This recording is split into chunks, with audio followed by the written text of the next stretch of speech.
Birds of the Round Table, new year, same show, different mentality, I think, after a loss to the Arizona Cardinals. I don't know. We're going to get into it. I don't even know what to say about this game. So I'm going to let David and Ryan do a lot of talking tonight. Joined, as always, by the crew here. Dibes is out this evening, but got David. Give him a follow on Twitter at PHL Eagle News. Check out his written work at PhillyCoverCorner.com. He put out a great article about A.J. Brown today that you guys need to go check out. You can also follow Ryan Reese on Twitter at Philly Sports PSA.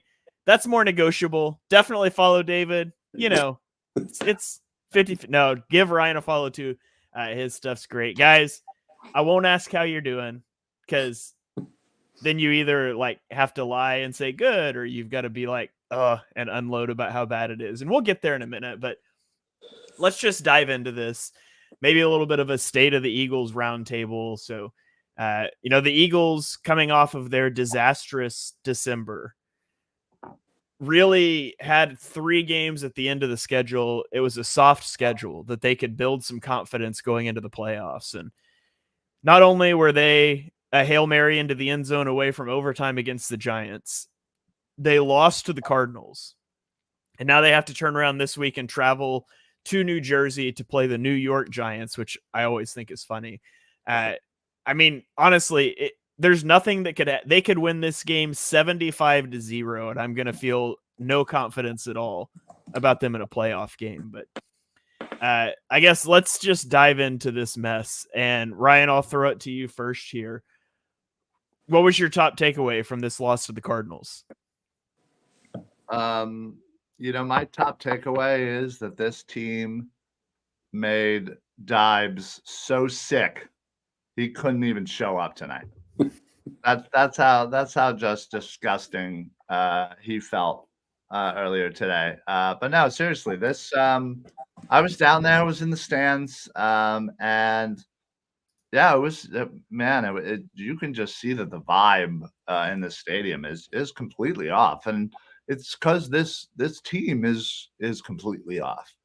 And it's funny, this team used to earlier in the season, the first 7-8 weeks was one of the top rush defenses in the league, and since week 10 they are statistically the worst rush defense. So how do you go from being one of the best to the absolute worst in a span of a couple of weeks? And it boggles my mind. And this defense was so piss poor, the offense barely got a chance to get on the field.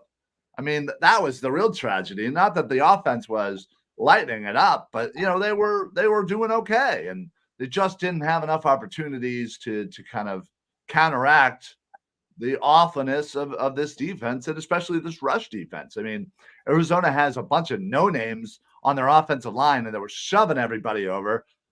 James Conner, who's had about 1,700 ACL surgeries, was running all over them for the span of over 200 total yards for the Arizona Cardinals. And it was just ugly. Honestly, it's I've always tried to maintain a positive attitude for this team and look at the bright side and say, hey, it's just a blip in the radar, or, hey, listen, bad couple of games versus a couple of really great teams, and, bad luck, whatever, etc. But I got nothing to excuse their play right now. It's the Arizona freaking Cardinals.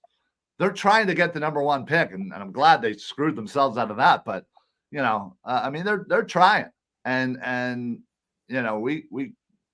we couldn't stop a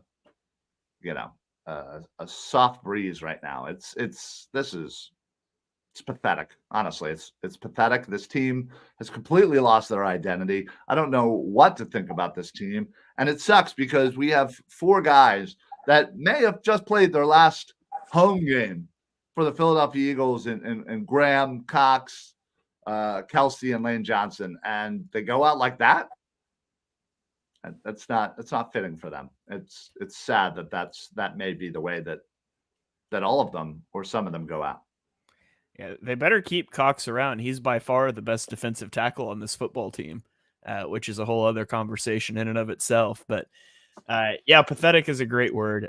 David, lay it on me. What was your top takeaway? And by the way, before David started, you guys drop your comments over here on the side too. Let us know what your takeaways were. You can vent your frustrations. We'll get comments up on the screen here in a minute. But David, you go ahead. Floor is yours. My takeaway is the same as it was last week against the Giants. They just cannot put a team away. And even at halftime, they had a double-digit lead again. It was 21-6, but it was smoke and mirrors. I did not think they were playing that well defensively. I mean, you had the Sidney Brown 99-yard touchdown return, but aside from that, they were terrible. I mean, the Arizona Cardinals did not use their punter one time in that game. And that is all you need to know about what they were doing offensively. I mean, they never had to punt. And like Ryan said, as far as the defense, going from first in the league to worst in the league, it comes down to a lot of this is conditioning. And it's a lot of the players, they're just gassed. The rotation didn't work this year. Sweat and Reddick are playing over 70-some% of the snaps. Everybody was happy when they got rid of Derek Barnett, but hell, he would have probably been helpful down the stretch just to take some snaps, just to take some of the load off. Nolan Smith, and I don't know what the problem is with him. He looks good in short bursts on film when you're watching him, but he's never been able to step in and be a real rotational guy there on the edge. And also, some of it could be on the coaches because this year they don't do as many practices. They've added an extra walkthrough during the week instead of practices. And I think it's just an accumulation of all of these things as far as conditioning, as far as the practice schedule, as far as not having enough depth on the team, quality depth that could do what Sweat and Reddick and anybody could. Brandon Graham snaps are down. And a lot of this should have been expected. I mean, they're 35, 36-year-old men, and you're playing against 23-year-old guys snap after snap, and it was just too much to ask. And it's starting to remind me of the 2018 season when they tried to run it back after they won the Super Bowl that year, where they re-signed a bunch of aging veterans, and it's hindsight to some people, but James Bradbury, I would have rather have had CJ, GJ, and TJ Edwards, and that's not hindsight. I thought that was the right move then. And I mean, you're drafting Ringo, you're trying to build a younger cornerback, defensive back room. And I don't know, I just think all of it finally has caught up to him, and it's just culminating in just a disastrous stretch down the end. And I think, like he said about the, defense getting so much worse, I think a lot of it is just conditioning. They're just gassed. It's been too many snaps, too many games with 90 defensive snaps, 80 defensive snaps, time of possession. They were like almost 37 to whatever, 23 or something in this game. It's just really bad. It's really ugly, and it's sad that it's happening this way. But I don't think if you look at it rationally that it is that unexpected. Yeah, it's got to be the defense. I mean, you guys both talked about the defense. That's where you talk here, because the offense scored on all but 2 possessions, 2 3-and-outs, and we could talk about one of those 3-and-outs, the one after halftime, and the play call that caused that. But it's got to be the defense. Between October 24th, 2021, and this game, Kyler Murray had one game where he threw 3 touchdown passes, and then he did it against the Eagles. The Cardinals offense, since Kyler Murray returned, we won't even put Josh Dobbs and all that stuff in there. Since Kyler Murray returned, the Cardinals offense had a success rate of 40.3%. Against the Eagles, they had a 59.2% success rate. Per Benjamin Solak, that is the worst single game defensive performance, regular or postseason, in 17 years for the Eagles. Matt Patricia is an absolute joke. Yes. And, it's clear now. I didn't know how to feel about the Desai thing at the time. I thought there were elements where Desai was totally out of his depth. And there's also parts where it just felt like a total panic move. I mean, it's clear now. This was an awful decision. Matt Patricia has no idea what he's doing. Man, this is the first time I've been able to watch all 22 before we did this show in like a month because of all the Monday games and stuff. It's just bad. Like, Hassan Reddick dropped into coverage on 24% of his passing down snaps. Brandon Graham was in coverage. There was one play where they blitzed Kevin Byard from depth so they could drop both Brandon Graham and Hassan Reddick off the line of scrimmage. Like, it's a joke, man. I went through and looked at the Eagles' third downs, and on third downs, I mean, the Eagles do the same thing every time, right? Every single third down, we're going to line up with guys in the A gaps, right? We're going to bail them off into coverage. Or sometimes we put Hassan Reddick at nose tackle so we can rush Nicholas Morrow off the edge, because that makes sense. We're going to show 2 high safeties and spin to single high, and we're going to allow conversions every time. Like, that's what this defense does. I can promise you, like, watching the film, you lose track of the down and distance at times because it's just play after play after play. If you've never watched it, you don't get the scoreboard, but it'll pan to the sideline sometimes and you can catch the marker. And I know what it's third down without needing any of those context clues, because every single time Nicholas Morrow will be heads up on the center. He's going to bail into coverage. We're going to rotate from split field to single high every time, man. And I don't know. It's just pathetic. The Eagles defense is gross, and it's a joke, man. And offensively, you put up, well, they didn't put up 31 points because some of it was a pick six, but the offense scores all but 2 times they touch the ball. You ought to beat the Cardinals, and they just didn't. And there's issues still on offense, not having answers to the blitz. I mean, you go to the 3 and out that I mentioned after the half, like, you're up 21-6, and you give up a 10-play, 75-yard touchdown drive.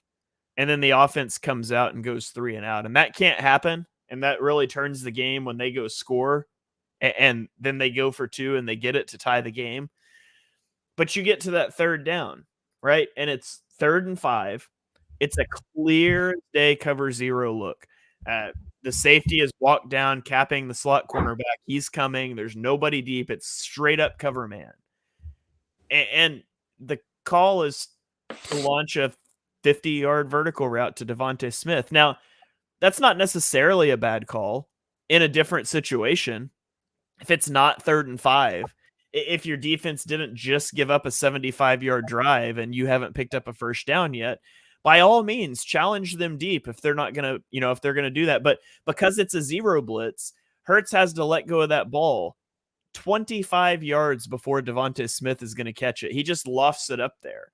And, if the ball's a little more inside, maybe it's a catch. Devontae Smith tracks it a little better. It's maybe it's close, and I wouldn't even. It's a tough catch to make, though. I mean, think about it. You're literally going over your shoulder, and you're also having to track it as the ball is curving towards the sideline. I mean, yeah, and he still almost had it. So, but it's funny. We've been talking with the defense, and I'm glad we're talking a little offense now. But why is it this year that we don't understand or know how to handle when it's 3rd down and maybe like 15 or more? We do bubble screens and short, dump off passes as if we think that's going to fool anybody. And Brian Johnson, I don't know if anybody heard his press conference today, but he is all in on that crap. And he fully believes that that's the way to go. But when you he even blamed it on the weather. Yeah, exactly. He's just throwing, it just didn't work out. All this other BS. They've had 19 situations this year, 3rd down and 15 or more. 19. And they have literally only 5 times have they thought, maybe we should throw the ball in the air more than 7 yards. 5 times more than 7 yards. And what happened on those 5? 3 out of the 5, they've got first downs. One was the touchdown to Zacchaeus, that great play. And 2 were one was a 25-yarder to Brown. The other one was another 30-yarder to Devontae Smith. 3 out of 5. That's not a bad percentage for 3rd and 15. But they don't use it. They don't utilize it because they don't understand. They think they're too smart. They think they're fooling people with this crap. Nobody's fooled when you throw a little post, to Kenny Gainwell. No, stop, get out of your head. Start just thinking logically about your play calling. I mean, Shane, I feel like you may have said something about like there are probably people out there that play Madden that could probably do a better job offense coordinating right now. I mean, it is unbelievable the stupidity that Brian Johnson, and he double downs every single time. It's ridiculous. On the 2nd and 16 QB draw where they called it for the second play in a row, or QB or counter, whatever. Right. Yeah. He said in his press conference that it's 2nd and 16. You're trying to catch them in a pass call that gives you an advantageous run look. Let me show you the advantageous run look that they ran into. That's 7 guys in the box. This is the advantageous run look that you're trying to do. Like, the more I hear him talk, the less I need to know, the less I need to hear anything else. And yeah, it's just pathetic to go back to the third down play call. Like that 3rd and 5 that we were talking about. So here we go. This is what I'm talking about. A capped cornerback. This cornerback's clearly blitzing. The safety is over the top. It's clear cover 0, right? It's 3rd and 5. You got Julio Jones. Just put the dude on a slant route against a safety that's got 12 yards of cushion on 3rd and 5. We literally need to get to right here. Mm-hmm.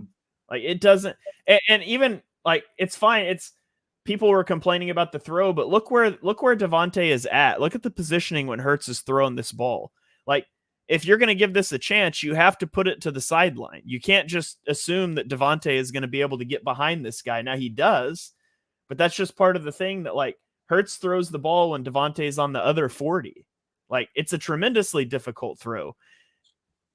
It'd be nice if Hurts could have known he would be up here and put the ball there. That's just not the way it works. And it'd be nice if Devontae tracks this. It's a tremendously difficult catch. It's just not what you needed on 3rd and 5. And I mean, but look at every route. Yeah, everything's deep. Everyone's a vertical route. Every single thing. Nothing. They just need to get to the line. And the slant route would obviously be open because a post route breaking 5 yards later is wide open. Mm-hmm. And by the way, it's running directly into Dallas Goedert running the same route. Right. Opposing teams do that to us every single week. I was just about to say that. Yeah, you would think they'd know it. Teams do this to us all of the time. And it was funny when you were talking about when you're watching the All-22 and you kind of lose track. Well, when you're at the game, and especially there on Sunday, I was constantly losing track because their drives were just methodical. They were just boom, boom, boom, boom, and it was they felt like they took 20 minutes each drive. Like before you knew it, it was the second quarter. We're like, has the offense been out there more than two times? No, because the defense has been on the field the entire time. Like, how are the Arizona Cardinals, who, by the way, their best receiver, they threw on IR earlier this past week. So they have literally a rookie tight end in Trey McBride. They have Rondale Moore, who hasn't done much in his career, and they have beaten and weathered down James Conner with no real decent offensive line. Just absolutely carve you up. And a guy named Michael Wilson, who's nobody's ever heard of. Like, it's unbelievable the lack of talent that beats us every week. It's starting to really get to me. I'm not gonna lie. Yeah, just to prove, just so I can prove it's possible. In fact, easy to beat a cover 0 blitz. This is a concept called a slant route. Watch. It's just a miracle. That's how easy it is to beat a cover 0 blitz. Again, this is called a slant route. If Eagles fans out there haven't seen this before, they haven't this year. But that's it. I put this out earlier. Jalen Hurts has been cover 0 blitz more than any other quarterback in the NFL this season, 56 times. By the way, second place is 44 times. So he's why wouldn't you do it? Yeah, 30% more than anybody else. His EPA per play in those situations is negative 0.32, which ranks 30th in the NFL. That is not a Jalen Hurts issue. No, that's the blueprint that the Niners were talking about. That because that's how you beat them. You just do it over and over. There's no answer for it. And the play calling, like Ryan said earlier, they had 26 plays in the second half. A.J. Brown was targeted one time. I mean, it's just crazy. And the one time, I think it said it, but he got an 18-yard gain off of the thing. But I mean, it's irresponsible at this point. Yeah. We're never going to win. We're never going to win the A.J. Brown argument. It's 1 week, Jalen's forcing throws to him. The next week, oh, he's a diva. He's got to go. And then the next week, well, you're throwing him the ball. Like, we're just never going to win because the fans always want whatever's not happening. So it's that's all. He's not a diva. He's not a diva, and he's not wrong. Not a diva. He just wants what he's due. That's the only not wrong thing. Either. Right. He's not. He's a really, really good wide receiver, the best wide receiver we have had in many, many seasons. And we're trying to drive him out of here. It's like, can't have nice things in Philadelphia. A few weeks ago, Jalen Hurts said that not everybody was on the same page. And a lot of people took that as he may have been talking about some of the receivers and that, but I don't think that's who he was referring to there. With defense. Yeah, I don't know, man. A.J. Brown said he's going to talk tomorrow. I can't wait. Like, I want to hear what he has to say. And I hope it's not the political correct coach speak crap that you get in all the press conferences. Like, I really want to hear what he thinks and why he hasn't been talking to the media. Like, I want to know where the issues lie. I want to know if this is Sirianni, if it's Brian Johnson. I want to know, and they need to go. And so, I don't think he's going to tell you that tomorrow. I don't think he's going to either, but it's the closest shot you've got to figure it out. Hurts said, I don't think we're all committed enough. We're not all on the same page. None of us are on the exact same page. I mean, that's a pretty telling thing for a quarterback to say. I think that's more coaches to players than it is players within themselves. I don't think he's talking about A.J. Brown. I don't believe he's definitely not talking about A.J. Brown. My God, he could be blindfolded and still hit A.J. Brown on some rounds. Like, the chemistry is clearly there. They've thrown probably a 500,000 balls to each other. Like, I'm not worried about those two at all. Yeah. All right, let's go to a few comments here, and then we'll turn the page to a Week 18 game that doesn't even matter anymore. Crabby Old Man says, not trying to make light of it, but remember, I grew up in the 60s and 70s. I've seen worse, much worse, for years at a time. Not wrong. But then he said, on second thought, I was feeling okay until you guys started talking. So yeah, we're making people feel like crap. Woo! Okay, that's the best advertisement for this show I've ever seen. Come in feeling good. Yeah. You need to clip that and just be like, we'll have that as our ad. This is like reverse therapy or something. So, okay, a couple more comments. We've got the Eagles defense missing tackles. Yeah, it was awful. Like Greg Dortch, 5'7", 175 pounds, broke 3 tackles on the last drive. Oh, that guy was killing me yesterday. Insane. Why do people want to fire Howie all of a sudden? I mean, there's some fundamental flaws in his approach to building a team, but fire Howie is overdone. Donovan on Facebook says, hopefully AJ won't be doing push-ups in the driveway. It's not a joke. The issues are coaching, Anthony says. Mike says, in my 43 years as a season ticket holder, I hate this team more than any other year. Mike, dude, I love you. That's great. Oh, shit. The Unsportsmanlike podcast said, I thought AJ Brown was a captain. Do leaders act the way AJ has been acting? I thought leaders are about leading and rallying the team. I mean, how has he been acting? Honestly, let's really break this down. How has he been acting? He has just separated himself from talking to the media. And yeah, maybe you see him sometimes on the sideline looking a little frustrated. There's nothing wrong with that. That there's a competitiveness or fire in him that he wants the ball. He wants to succeed. It's not him, crying and complaining about not getting the ball. He wants the team to do well. And yeah, listen, I'd rather him take a step back if he needs to than to come out and just say whatever is on his mind, because I'm sure he's pissed, just like everybody, just like we are. But I hate this. I hate this narrative that AJ Brown is some sort of locker room cancer. He's all me. He's another TO. Like, stop with that BS. Like, I'm over it. Like, I'm just over it. Yeah. You should call this show the Homers Roundtable. I'm not sure what we're homering for because we just spent 20 minutes calling this team pathetic. Yeah, so exactly. No. but you're not going to see me throwing AJ Brown under the bus for not talking to the media the last week or two. Right. That's essentially all he hasn't done. That's exactly. So sorry we're homers for AJ Brown, I guess. Like, sorry that we're supporting the best receiver we've had in multiple decades. Maybe ever. Maybe ever. Like, I've had my frustrations with AJ Brown, like back to the Washington game when he scored the touchdown and got the unsportsmanlike conduct penalty. Like, and I called him out on that and said that's stupid and you can't do that.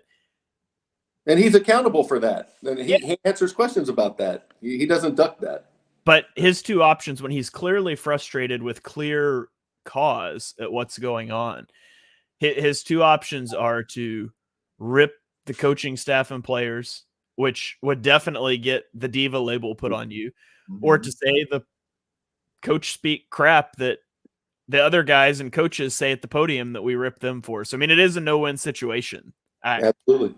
So I don't know. We'll see what he says tomorrow. I've got no problem with how he's handled the last 2 weeks. And I mean, if others do, that's fine. I just don't see where that problem comes from. I feel like there's so many other things to focus on and to complain about and to be upset about, like how a player is acting outside of the field. Like, come on, just let go of it. Like, come on, there's too much crap going on in the world, too much crap going on with this team. Like, So if you watch to the end of the show until I make my pick for the Eagles-Giants game, you might walk back the homer comment here. But all right, let's maybe that would be David. Maybe not. We got streaks to uphold. Mike says he's glad we might not have a home playoff game. Last year's NFC title game was $275. This year would have been $480 in my section. I'm not. I'm mad. I won't be able to get to sell my seats. Yeah, that's what I was thinking. That'd be a great way to make some money back. Anthony says AJ Brown just wants to win and he is hungry to win a Super Bowl, but he knows the coaching staff is holding him back. Yeah, I don't disagree. We'll see again what he says tomorrow. So let's turn the page and talk about the upcoming matchup with the Giants, which is functionally meaningless. So the way this game can matter is if the Cowboys lose to the Commanders, which probably not going to happen. Never know. If it were to happen, if the Cowboys lose to the Commanders and the Eagles win, the Eagles would win the division. And then it would come down to if the Lions win their game, and I cannot remember who they play. Would the Eagles not have the tiebreaker on the Lions? I don't think so. I think I remember they had to win that out. I'll look that up here. So essentially, they can win the division and host a home playoff game if Dallas loses and the Eagles win. By the way, so the Lions play the Vikings. Yeah. A quick aside: when did the NFL start accommodating all of the teams to make them play at the same time? So they would one team like the Eagles, if they were playing at 4 and Dallas was playing at 1, so the Eagles wouldn't have the advantage of sitting their players since it would be meaningless. Because that was not a thing prior. When did that begin? Do any of y'all know when they started doing that? Shuffling the schedules to force the two teams that had, so one didn't have a competitive advantage. I never really known them to do that often. It's fairly recent, I think, because it was just a couple of years ago that I remember, but I know they never announced Week 18 game times ahead of time anymore, and presumably for that. So you guys are right. So the Eagles would have a tiebreaker over the Giants. So if Dallas loses and the Eagles win, they would be the 2 seed. Yeah. If Dallas wins, what the Eagles do does not matter. They will be the 5 seed. Right. Yeah, that makes sense. So that loss to the Cowboys messed up their NFC conference as well for the Lions. So yeah, absolutely. And then who they would play comes down to NFC South. It's basically if Tampa Bay beats Carolina, it'll be Tampa Bay. If Tampa Bay loses to Carolina, New Orleans has to beat Atlanta, and then it would be New Orleans. Well, I think it's a winner of that game, isn't it? No, like if Tampa loses, the winner of the Atlanta New Orleans game is then the division winner. No. Oh yeah, because they play one another. Yeah. Let's it'd go be the Atlanta. winner of that game. So it's a whole mess. Philly's going to Tampa. That's what's happening. Yeah, that's the most likely outcome from all of this. Like you said, is the Eagles will go to Tampa for the second time this year, second time in 3 playoffs, by the way, as well. Also true, yeah. So be interesting to see how that plays out. But David, I'll throw it to you here first. What's your matchup to watch? Eagles versus the Giants. If you have one, don't feel obligated. No, so good. Man, I really don't. I really don't know. The matchup to me is just the Eagles coaching staff. Just can they get out of their own way, man? I mean, I just don't know. There's so many things happening here. Like we kind of talked about it when we were talking about the Cardinals. Like the blitzes that Hurts is under. Is the offensive line going to have an answer to this? Are they going to have routes that have an answer to this?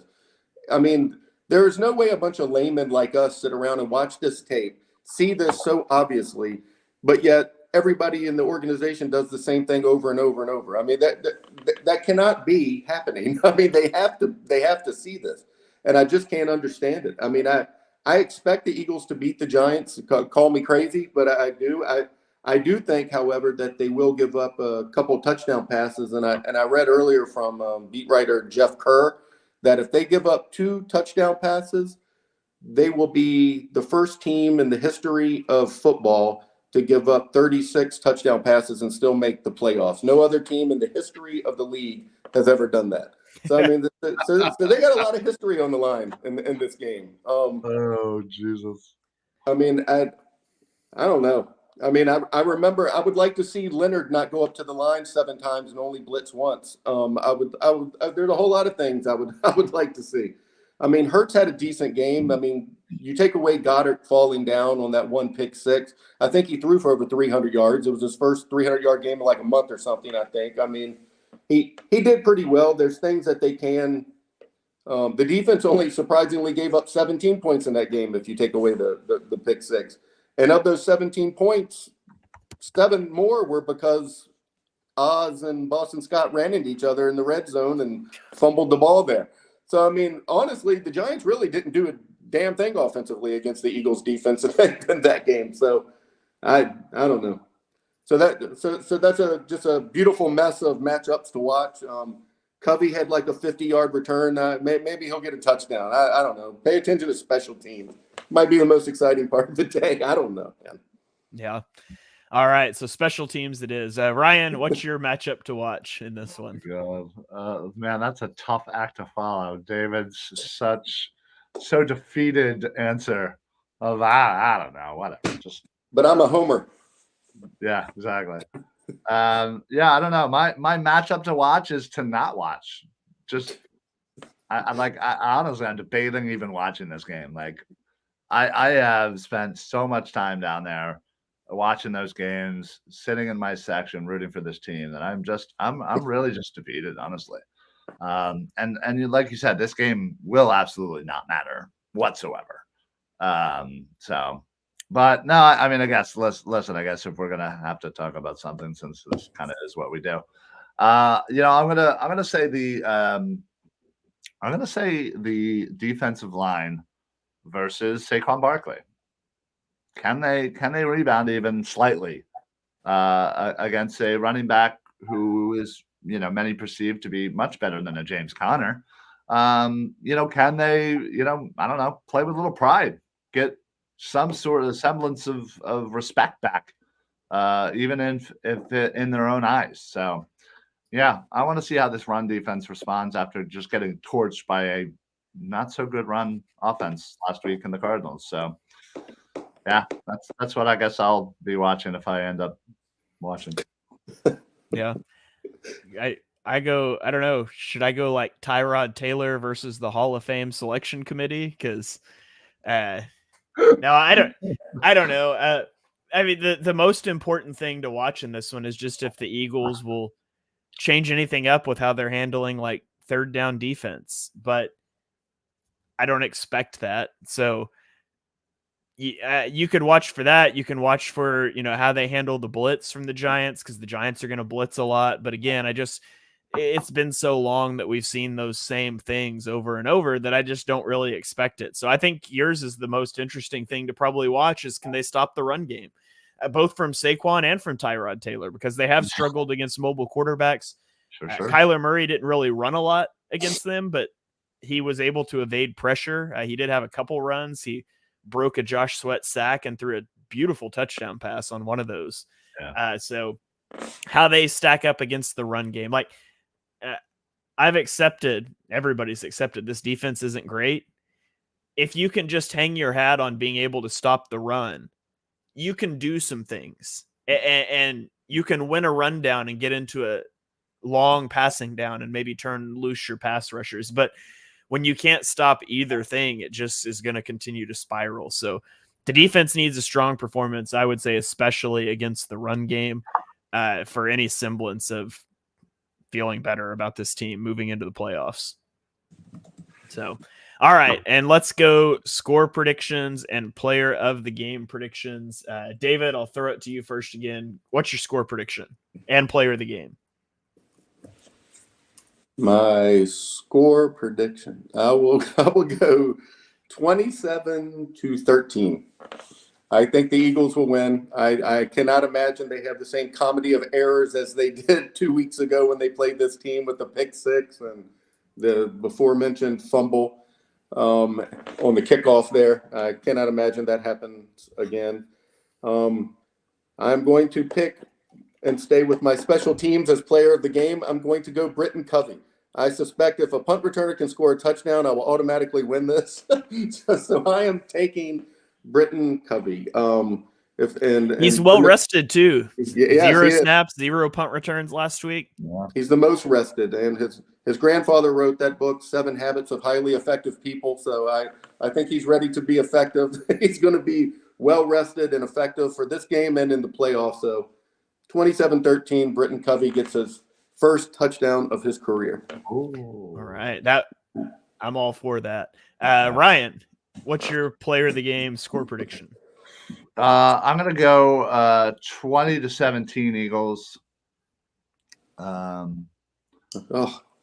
Yeah, I just think I just have zero confidence that they can pull away and beat a team by more than a score. So I'm going to assume that, they'll keep it close. But player of the game, jeez. I almost feel like divesing this and calling for some rando thing to happen, but I don't have that mindset. So my inner dives didn't come out today. But listen, I'm gonna go with AJ Brown. I mean, I feel like he it's been a little quiet last couple of weeks. I feel like he's finally gonna get back in the end zone. And hey, there you go, David. Rashad Penny, who mind you dressed the other day. That was good fun for him. Sure. Yeah. Which, by the way, Roby, not great move to inactivate Bradley Roby so Avonte Maddox could play all the snaps in his first game back and look terrible. So you could have Rashad Penny active and not put him on the field once. But anyways, sorry. Go ahead, Ryan. So dumb. Yeah, I'll go AJ Brown. I feel like he gets in the end zone. He's been a little quiet and finishes off his pretty stellar year overall. Gets a big yardage game, gets at least another touchdown, and God willing, they beat the Giants, because man, if they lose to the Giants, they lose 5 out of the last 6 when you were 10-1. I mean, geez, that is like epic collapse there. But I did read a stat that the 2012 Baltimore Ravens, whatever year they won the Super Bowl, they had a very similar win-loss run at the end of their season, where they lost 3 out of 4 games. But McNabb got benched, lost his job. Yeah, they were able to rally and win themselves a Super Bowl. So I guess that's the only hat to kind of, to kind of go off of. So let's go be Baltimore Ravens. I thought you were talking about the year the Eagles too, because the Eagles did the same thing, collapsed. They benched McNabb, and Kevin Cobb came in, started a game, and then McNabb got his job back, and they limped their way into the 2008 playoffs, and then were 2 minutes away from going to the Super Bowl when they had the lead against the Cardinals with 2 minutes left. But no, yeah, that was another good one, and that was McNabb did get benched against the Ravens. Now, but that was that's what you were referring to. No, that was the Ray Lewis. That was the Ray Lewis year, Flacco year. Yeah, where they just had that crazy run in the playoffs, and Flacco's going to win another one this year, I think. Are you kidding me? Can you imagine if Flacco does that for the Browns? Like the Browns and all the crap that they've seen, they have some guy off the street, Flacco, coming in and wins them something. My God, that'd be the story of ages. Yeah, that would be kind of crazy.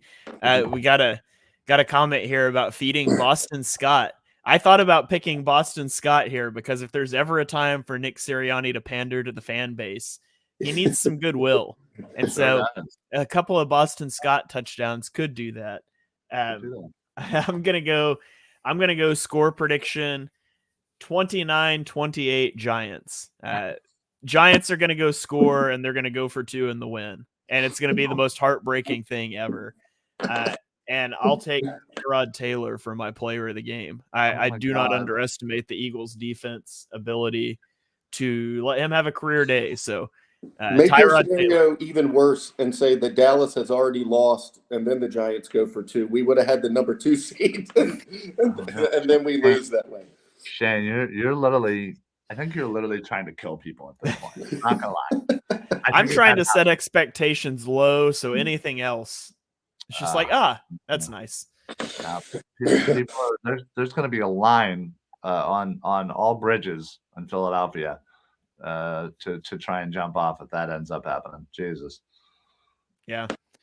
The only thing that would make it, here we go. Here's the peak way for this to happen. Dallas loses. They're in the locker room and they see the Giants score and they line up and they're going for 2, right? And the Giants get the 2-point conversion. And 30 seconds later, a flag gets thrown for an ineligible guy, some dumb penalty. And then the Giants lose the game. And so the same garbage that let the Cowboys win that game against Detroit pays it back here, and they end up missing the 2 seed. That's like peak content. If the script writers are listening, that's what we're looking for. I'd be down for that. That would be absolutely hilarious for sure. All right. Well, I think that's going to about do it for this episode of Homers of the Round Table, Birds of the Round Table. We'll throw it around the horn here before we get out of here. David, any final thoughts? Plug your stuff. I know you had the piece out about AJ Brown, but tell the people where they can find you. You can find the piece at phillysportsnetwork.com or metrophillypaper.com. Just go read it. It's about A.J. Brown. It's about the things he's endured. If you don't know his entire story, just give it a read. It's a quick read. Doesn't take long. I'm still believing in the Eagles to win this game and to have at least a little momentum going into the playoffs. But I don't have anything else, man. This is the weirdest show we've done all season. I'm just ready to put a stamp on this one and move on. Yeah. Yeah, we are. I think we're all about ready to get to draft content at this point, which we will be doing. This show will continue to do stuff throughout the off season. But Ryan, tell the people where they can find you. Anything you've got going on. Well, first of all, Shane, if you could, that last comment, pop that up. I just want to say that's what I. Nope. One after that. I don't see it. Oh no, there it is.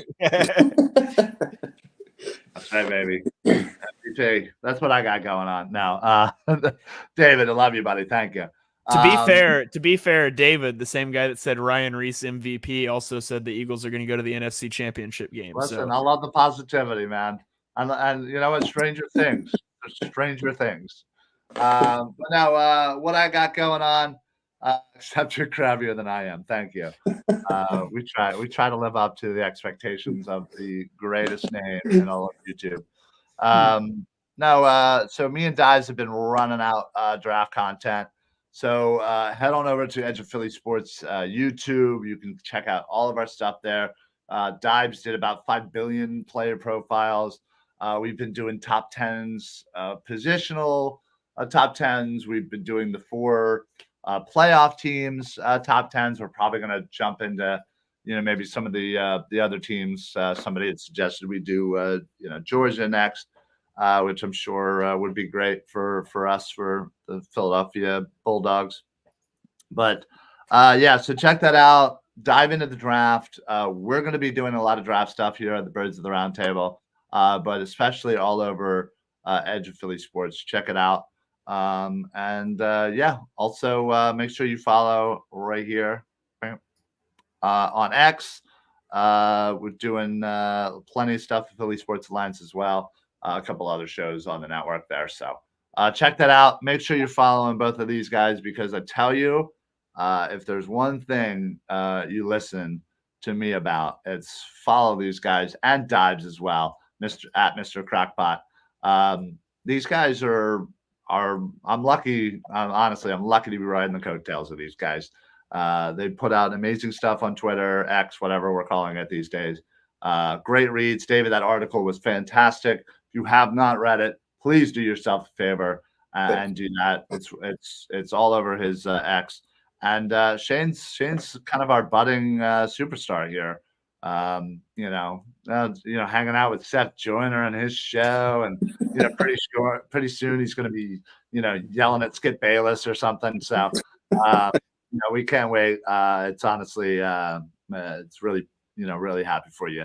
Proud of you for the work you're doing. So please follow these guys. And again, if you have time, follow me. But whatever, these guys are more important. Anyway, be sure you're following all these guys. David at PHL Eagle News, Ryan at Philly Sports PSA. I'm at Shane Half NFL. Dibes is not here tonight, but if you're not following him on Twitter at Mr. Crockpot, you're doing the draft wrong for sure, because he's put out so much stuff already.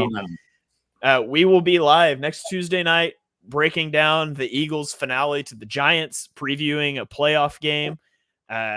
We'll be live the next week, hopefully previewing another playoff game, and if not, putting a bow on the season. But you guys turn on notifications wherever you're watching this. We will continue to go live on Tuesday nights, probably not every week throughout the offseason, but we'll be live a lot in your guys' feeds, especially in the lead up to the draft. So make sure you keep it tuned in here to Birds of the Round Table. We will catch you guys next week.